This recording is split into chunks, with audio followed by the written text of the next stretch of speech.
มา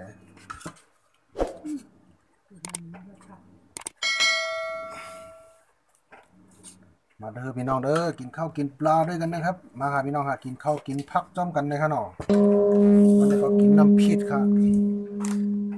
น้ำพริกมะเขือส้มอ่องนะครับเนี่ยอ่องมะเขือส้มนะครับพี่น้องเอ้ย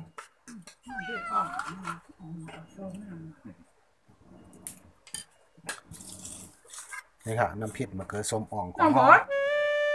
เนี่ย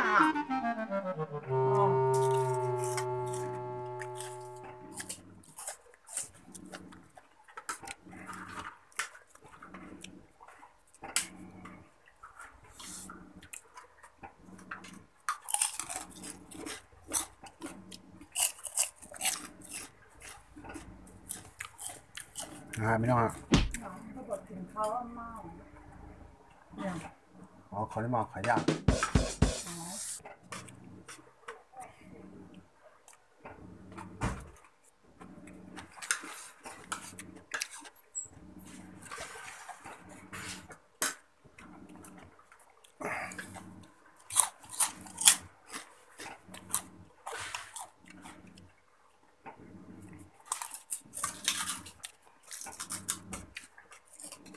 อันนี้ปอผมนะฮะนี่ก็ภรรยาผมนะครับ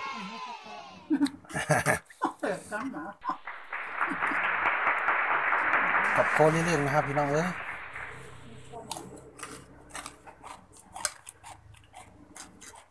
มันเป็นว่างนะพี่น้องเนาะป้าเขาเลี้ยงดูพ่อแม่เอาแน่ก็เป็นมุนเป็นกุศลย่อมนะครับน้อง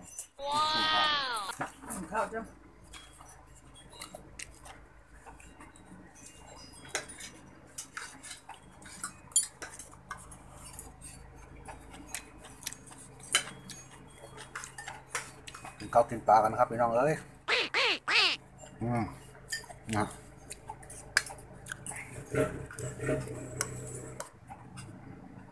เพราะว่านักตอกขยะเขาก่อนนั่น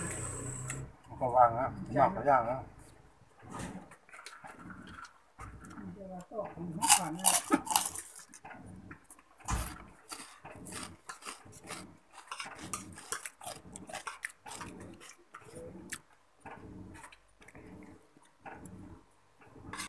บนน้ำนาว่าเขา Oh no ช่วยหนักไม่ได้ไทยลูกพ่อไม่ไทยหรอกเป็นไรป้าสีเทาแบบ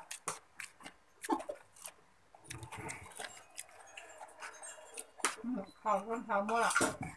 น้ำแม่ตักนะมาบ่กินน้ำบ่ข้าวแข็งได้ยังไงใส่น้ำเอง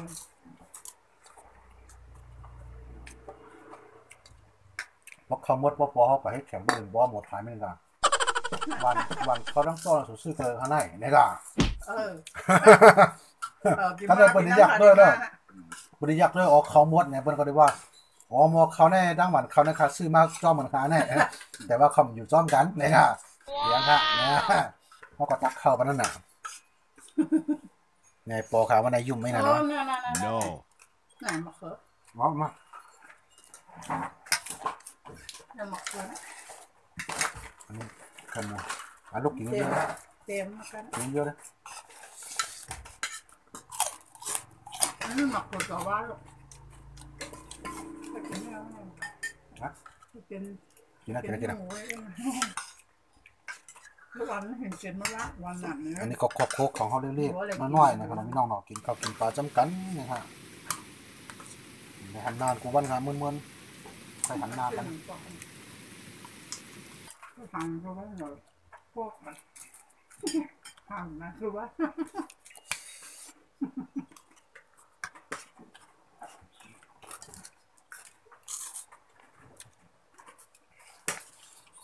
โดนมาเอาใบไม้แค่ไหนก็พอนะนี่แหละน้ำหนักแค่ไหนตกเล่นไหม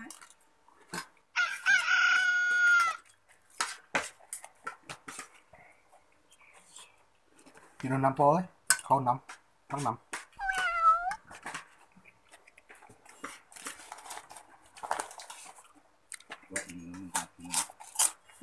จังชาขลัง มา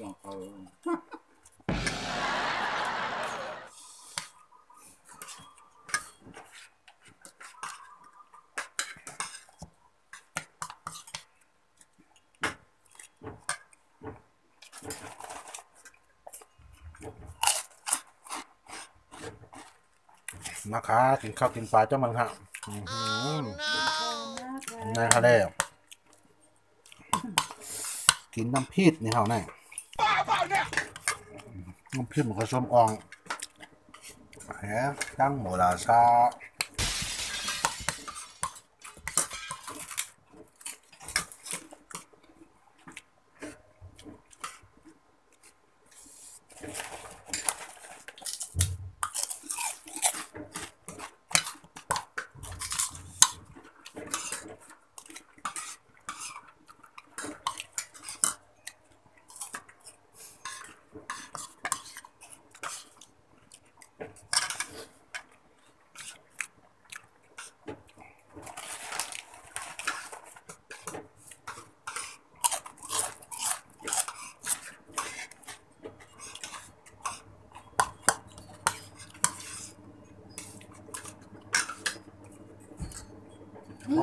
ก็ปอมือมึงใจก็ปอวัดด้วยแล้วเนี่ยกดเข้ามาในช่องของเขาเนี่ยมาตั้งเนี่ยก่อนแต่เพิ่มตั้งเดี๋ยวอยู่ในส่วนง่ายๆนะขยันลงตัวเบี้ยว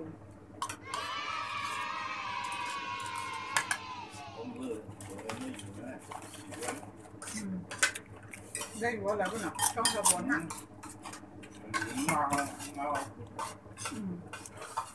กาโตสิโอ้ในนาเขาไม่คิดเผาน้ำตูเลยเอาโอ้ยอาบน้ำวิวมันสวยนะแค่ไหนมองได้ปัญหาอยู่นี่บอกคำได้บอกมาคำได้เนี่ยเอาลูกมันเขาเยอะนะตักเป็นผักฮะตักเป็นผักมือปอมันว่างลูกมาไม่ตักให้ไรวันนี้ก็ตักเป็นผักวันนี้ก็แฟนเขาตักเข่าเป็นเขาเนี่ยอัลโหลสวยนะบ่าวแล้วเพื่อนเขาข้าหาเราจริงสวยจริงใจดีค่ะนี่ฮะจำยองของกล้านะฮะหน่อยเขาต้องยองนะครับจำยองของกล้านะฮะเขาต้องยองครับเองถ้าเราให้เขาพักในวันอ่ะในผมยองมาจะของกล้าเพิ่มวันเริ่มแล้วเช่นนี้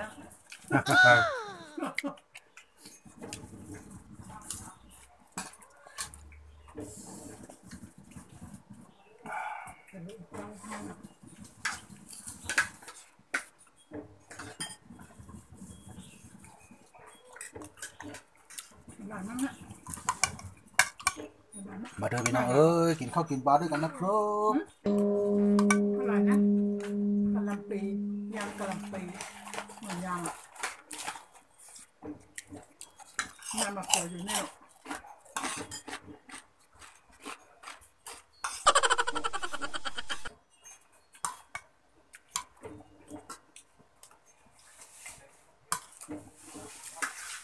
ข่าวแม่ห้าโมงว่ามะเขือจะเป็นเมย์มันแต่ว่าจะเป็นเมย์อันนี้เป็นปอกนะครับพอให้ขายก็มันเป็นขม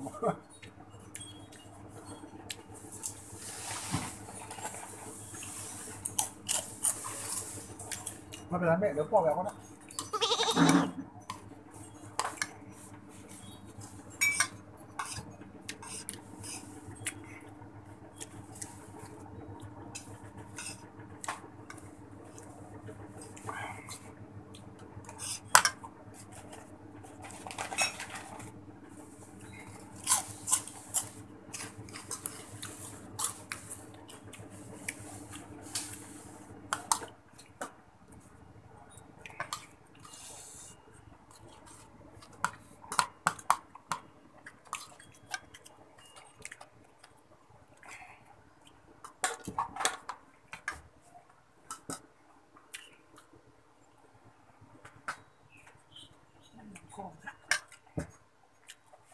เนี่ยครับน้ำเนียงขมสมุนไพรครับเนี่ยลกแคมละ น้ำเนียงขมจ่องพี่เขาเนี่ยสั่งมาสั่งฝั่งพี่น้องเงาปังร้องมีทั้งกระรองบ้านมึงเขาเนี่ยเจ้าหูจักมาเจ้าหูจักเนี่ยนะครับ จำหนาอ่ะเชื่อว่าฝั่งน้องมากินอะไรกันนะชื่อมันห้องปังร้องครับ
ข้าวย่างในกอกำไม่กำกัดมาพี่น้องเนาะอย่าไปลืมเคยถึงปลาอยู่ดีกูโก้นฮะ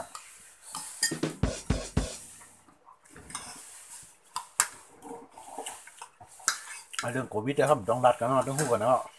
รัดก็ไต้หู้อยู่เนี่ย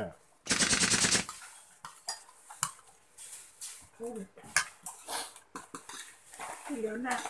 กดตรงงานถึงเงินเวทได้เลยโควิดได้โอ้ก็เลยค่ะว่ามันการมีงานก็ให้อ่อนกันรักษาไว้ดีเยอะๆตรงงานมันหยาบนะคะมันก็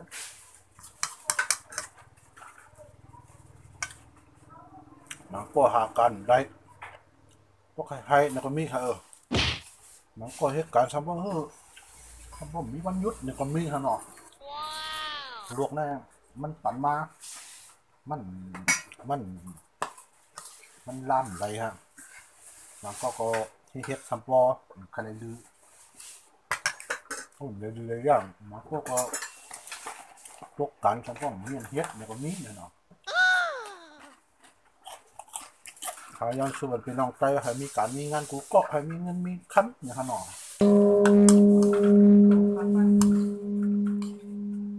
ก็พอได้ยินเสียงเขาย้อนสู้บรรยากาศใหญ่ลืมส่งเมตตาบรรเขาพองเนาะได้เสริมไปในครอบครัวเด็กของเขาเนี่ยเนาะในลูกสาวมีดังครั้งปัญหาโทรศัพท์ที่ไอ้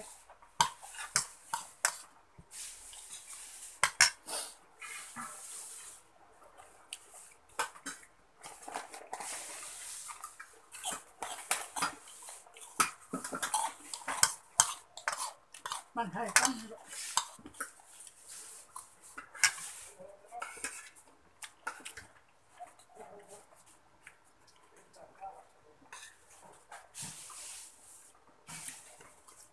ัวงูออกมาหรือเนี่ยเนาะมันสุ่มอ่ะไม่อยากขันหรอปะวะเนี่ยมันยังวันนั้นเตียงมากทำไมโอเคครับพี่น้องครับวันนี้ก็ขอจบคลิปเพียงเท่านี้นะครับสวัสดีครับทุกท่านนะครับหมายสุขครับพี่น้องใต้ครับกูเมืองกูวันกูเมืองขนมวันนี้ก็ขอจบคลิปข้างในขนมคลิปครับเขาขอกดไล่มันเขาหนึ่งกล้องไล่ขนมหมายสุขพี่น้องตามเมืองไทยกูก้นฮะวันกูเมืองฮะจนเท่าจนแก่ขนมกูก้นฮะ